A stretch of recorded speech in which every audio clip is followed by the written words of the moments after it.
איתי, אינטל מכה את התחזיות. אם היינו מדברים על אינטל לפני 8 חודשים, 9 חודשים, שנה, התחזית הייתה אחרת לגמרי.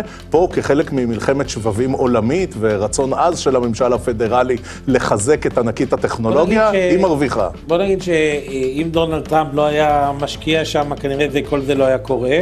בעצם קרה... NVIDIA הגיעה. כן, אבל למה NVIDIA הגיעה? כי כנראה בשביל להתחנף לטראמפ, אני מניח. הרי NVIDIA לפני שנה קטלה את אינטל, אמרה שאין לאינטל שום עתיד, ותדע שזמן עד שהיא תמות, זה מה שאמר אז נשיא NVIDIA, ופתאום הוא השקיע בה, אחרי שדונלד טראמפ הכניס לשם כסף ואמר שהוא חשוב לו ששוק השבבים האמריקאי והייצור האמריקאי, ולכן אנחנו באמת רואים שלאינטל עכשיו יותר קל להצליח, שיש לה בעצם תמיכה ממשלתית שדוחפת בעצם את החברות לעשות את העסקים, ועם NVIDIA שהיא מבינה דבר או שתיים בשבבים, נכנסת שם בהשקעה ותומכת, אז איך אומרים, העתיד הוא יותר טוב לאינטל ממה שהיה לפני שנה.